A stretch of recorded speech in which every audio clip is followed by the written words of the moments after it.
আজকে বিধানসভায় প্রশ্ন উত্তর পর্বে রাজ্যের মাননীয় মন্ত্রী বেচারাম মহাশয়কে জিজ্ঞাসা করলাম যে ভাঙড়ের চাষিদের স্বার্থে হিমঘর নির্মাণ হওয়ার কথা ছিল, কতদিনের মধ্যে যে চাষিরা সেই হিমঘর থেকে পরিষেবা পাবে, অর্থাৎ হিমঘরে চাষিরা তাদের ফসল রাখতে পারবে। কারণ আমি 2 বছর আগে নভেম্বর মাসের 22 তারিখে 2022-এ এই কোশ্চেন করেছিলাম যে কবে হবে, তখনও বলেছিল কয়েকদিনের মধ্যে হয়ে যাবে। আজকেও আবার পুনরায় কোশ্চেনটা করলাম।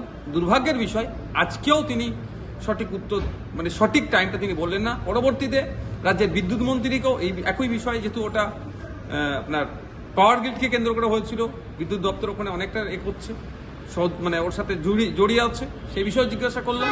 তিনিও এক্স্যাক্ট কতদিনের মধ্যে ওখানকার চাষিরা এই হিমঘর থেকে পরিষেবা পাবে তার উত্তর দিতে পারলো না।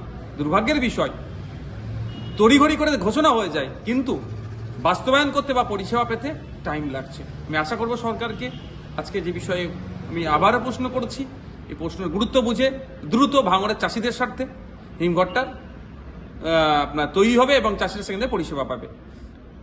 আজকে মেনশন পর্বে ডেপুটি স্পিকার স্যারের মাধ্যমে রাজ্যের পঞ্চায়েত ও গ্রাম উন্নয়ন মন্ত্রীর কাছে আমি আবেদন রাখলাম, যেভাবে ভাঙড় বিধানসভার 13টা অঞ্চলের 1 নম্বর ব্লকে 3টে, 2 নম্বর ব্লকে 10টি অঞ্চলে আবাস যোজনার সার্ভের নামে দুর্নীতি হচ্ছে, বৈষম্য হচ্ছে, এটাকে বন্ধ করার জন্য। কারণ আমরা দেখছি কারো কাছে টাকার ডিমান্ড করেছে বা অবৈধ পন্থা অবলম্বন করে যখন সার্ভে করতে আসছে, শাসক দলের লোকেরা সাথে থেকে অন্যের রান্নাঘর, গোয়াল ঘর এগুলো দেখিয়ে তাদের যারা বাড়ি পাওয়ার যোগ্য নয় তাদের নাম ইনক্লুড করার চেষ্টা হয়েছে।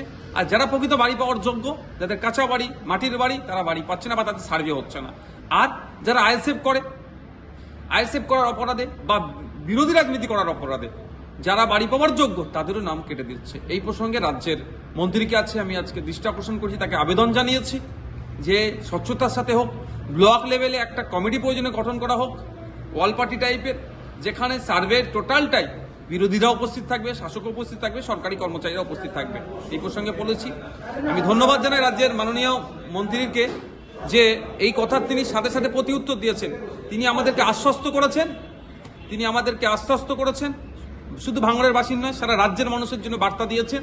যদি মনে হয় কারো তার সাথে ইনজাস্টিস হয়েছে, অন্যায় হয়েছে, তার পরিবর্তে অন্য কেউ বাড়ি পেয়েছে, সরাসরি মন্ত্রী মহাশয়ের যেগুলো যে আপনার ডিস্ট্রিক্ট লেভেলে হোক বা নবান্নে হোক বা মন্ত্রী দপ্তরে এগুলো অভিযোগ জানালে তিনারা খতিয়ে দেখবেন। আমি ভাঙড়বাসীর উদ্দেশ্যে বলবো, বাড়ি পাওয়ার জন্য কাউকে 20,000 30,000 টাকা দেওয়ার প্রয়োজন নাই।